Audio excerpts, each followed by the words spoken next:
It's time, y'all. Today we're going to talk about practical magic.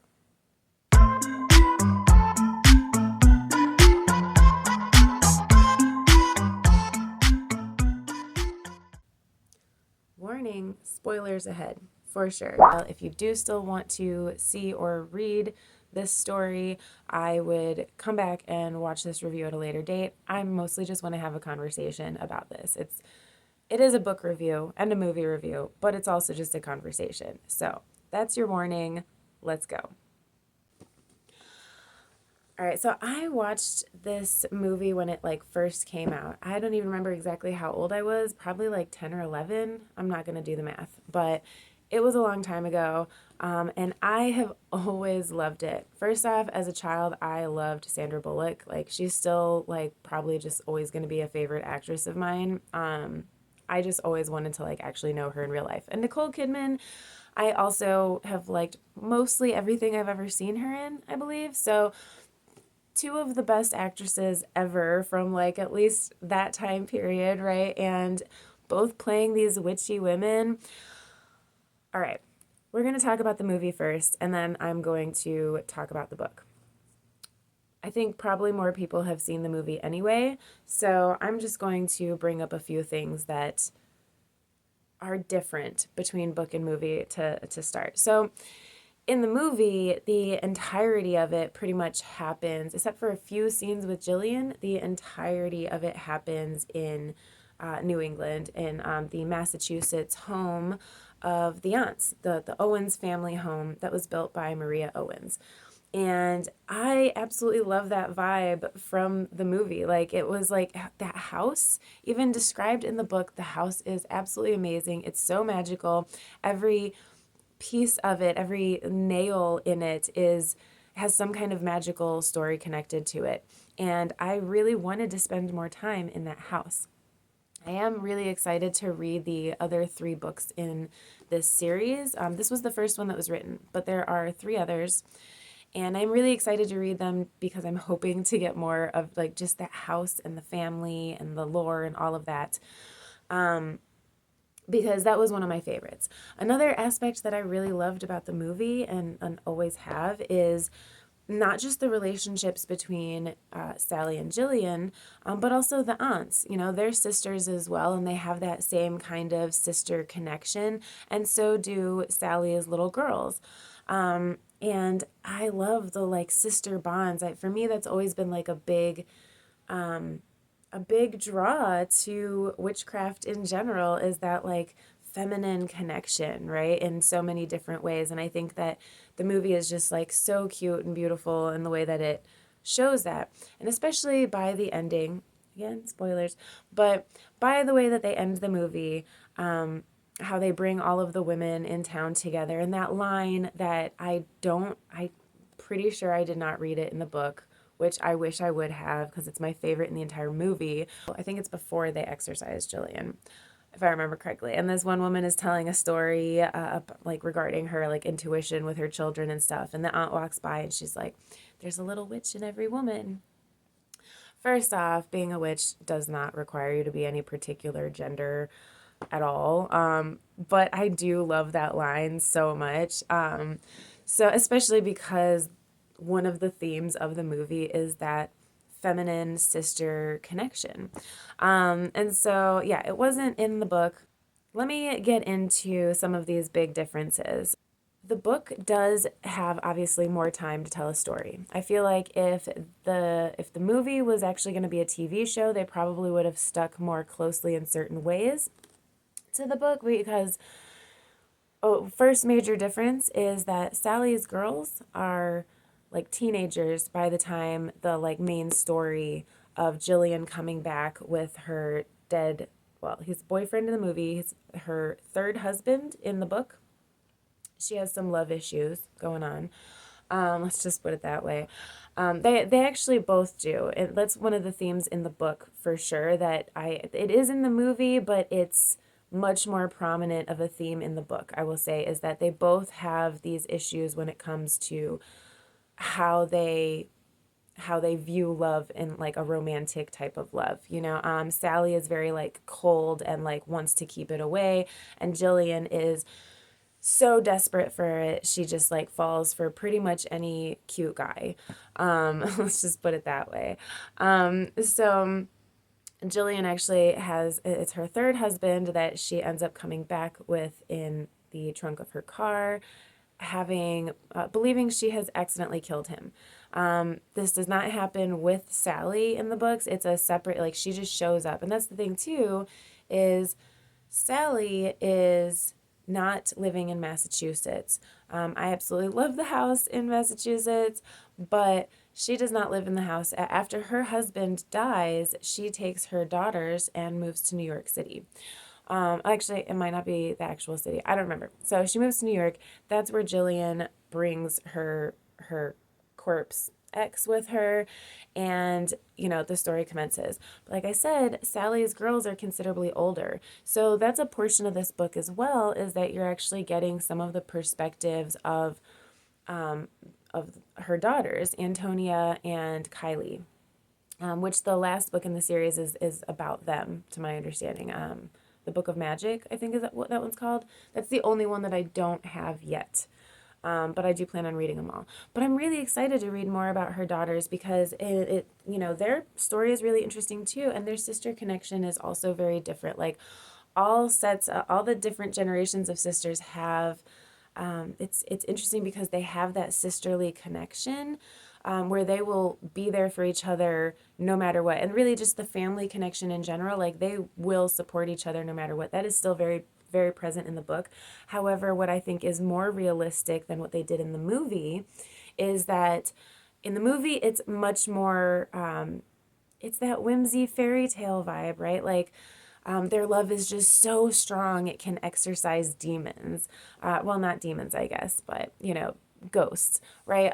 It can get rid of a possession because their love is so strong as a family, right? But in the book, it is that strong. However, there is still a lot of strife between the different groups of sisters because they are very different, right? Sally and Jillian are described as like the difference between night and day, sun and moon, right? And her daughters, Sally's daughters, are very similar. Like, Antonia is kind of a brat. I'm just going to say that. I hated Antonia for a good portion of the book. I really like Kylie. Not only is she super powerful, as like an intuitive and an empath, um, but she also is just like, I'm very intrigued by her character, and I'm excited to read more about her. Antonia definitely got better for me. But there was this very specific scene that happened, and I don't want to completely spoil the entire book, so I'm not going to give everything away. But there's a very specific scene that happens where Kylie is endangered and she doesn't have anywhere else to go at the moment. The closest place for her to go is to her sister, who is working at the moment, or at that point in time, right? And so she runs to her sister, and this is before they have a very close connection. Like, Antonia has a lot of jealousy to her younger sister, et cetera, et cetera. But she shows up for her, and it changes their relationship in a really positive way, where like they actually start treating each other like loving sisters.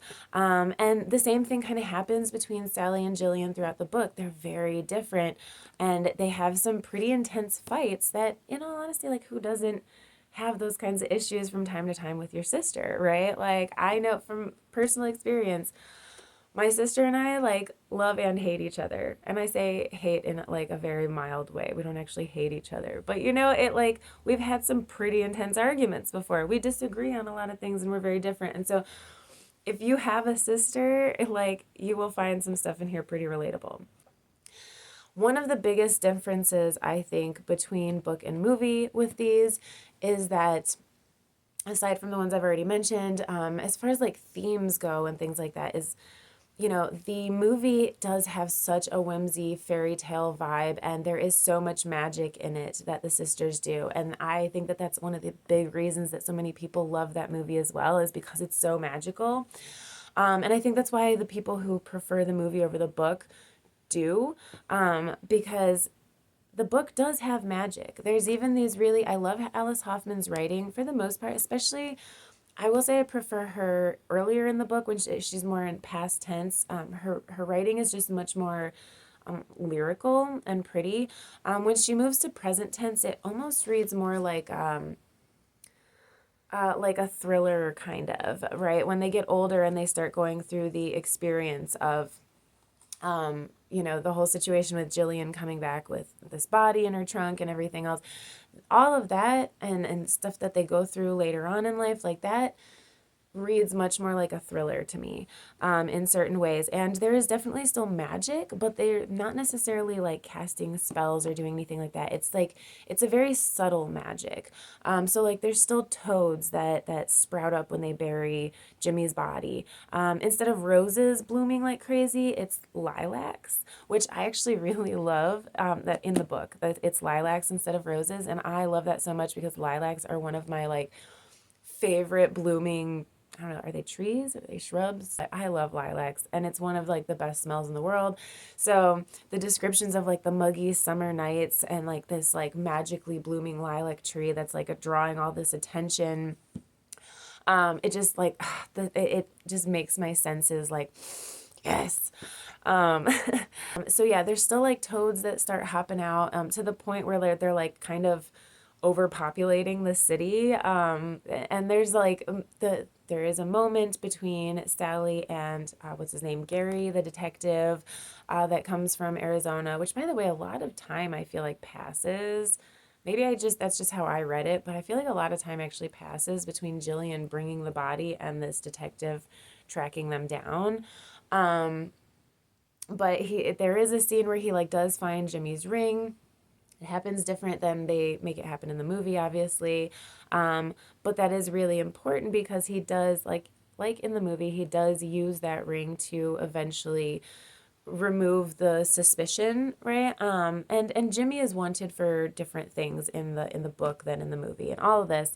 I do think it's interesting that this detective, like, basically, like, I'm trying to remember what the exact explanation was in the movie now. But I know in the book, he basically they find a body in the desert, I guess, out in Arizona, and if I remember right, it's like badly burned or something. And the only way they're able to identify the person is by Jimmy's ring. Questionable morality, right, for a detective, but I guess romantic. I don't know. That's one of the things I didn't like so much about the book, but that might just be a me thing. But there were definitely some like romance scenes in it. Not even really like sex scenes. There was like no sex in this book at all, but there was like romance scenes that were like a little bit like so I don't know, it was the wording or something, but it like a little bit gagged me and I had to just like speed through it because I was like, I don't want to miss anything important, but also like it was almost too much for me. Like I said, there's like a lot more that happens in this, but somehow a lot less magic. And instead of like Jillian actually being possessed by her ex, Sally is the one that tends to be more haunted by this, even though she had nothing to do with the death at all. Another spoiler for you, in the book or in the movie, obviously, like Sally does actually kind of accidentally, she's the one who seems to accidentally overdose Jimmy with the belladonna because she doesn't really dose it out or anything. She's just like freaking out because he's doing what he's doing, right? In the book, like I said, I think I said already, Jillian comes to New York to ask for her sister's help because she believes that she has killed Jimmy herself. And what turns out is when the aunts come to kind of help rescue the situation, like the ending is very different. They don't invite every woman in the town to come exorcise Jillian because Jillian is not possessed. But the aunts know that something is going on, and this ghost of Jimmy is haunting them, essentially. That's really all that's happening, and the aunts come to save the day. And so, in that way, I feel like it's less a theme of like just this like feminine connection towards the end. It's more like a family connection, still the sister bond, but like the family bond as a whole, like them coming together and like the aunts doing their thing and helping get rid of this spirit and all of that. So I like both endings, but for different reasons, if that makes sense. They are really different, but you can still have that vibe. I feel like I've rambled on enough about, like, there's plenty that I didn't discuss in these, but I think you get the point. I definitely would still recommend it, but just be prepared for it to be a different experience. Like I said, I really prefer Alice Hoffman's writing when she's writing in the past tense, at least in this book. But we'll see. I think I said this in a recent video, but I did like previously start reading Magic Lessons a few weeks ago when I first got this book because it was just so beautiful. I just like love the cover so much. And it just vibes practical magic to me like so much. I love it. But this is the prequel, book 1 in the 4-book Practical Magic series. And this is about Maria Owens, who, if you remember the movie, for those who haven't read the book, Maria Owens is like the matriarch of the Owens line. And so this is her story from like the 1600s. It starts in 1666, which I also love that it's 666 at the end. Anyway, but honestly, I think that now this one came out in 2020. So Alice Hoffman had like 15 years to continue perfecting her writing art, which I absolutely think she did because again, I am not far into this book. I read like 56 pages and then I stopped while I've been reading other things.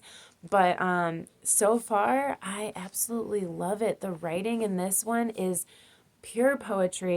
Now, in the Practical Magic book, she does have these moments written into the chapters that are very much like look like kind of like little bits of folklore, like what she says at the end of the movie where like I know all of these things, use lilac in your tea or for this, that, or whatever.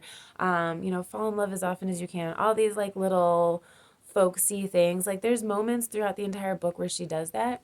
In this one, I actually like it even better because she will have, let me see if I can find one real quick because they're all over here.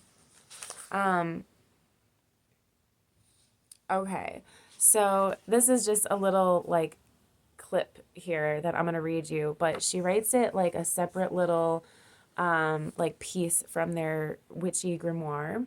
But here we go. So, wrap a red candle on which his name and yours is written on red paper. Soak in dove's blood and burn through the night, saying the words, "Love conquers all, so it must be. Let him burn with love for me. My lover's heart will feel this pin, and his devotion I will win. There'll be no way for him to rest or sleep until he comes to me to speak. Only when he loves me best will he find peace and with peace rest." So, like, it's like a little spell straight from their witchy book. And I'm gonna just, when I talk about this book, I'll talk about this more. But this is definitely not like a Wiccan concept of witchcraft, in case I like had to say that.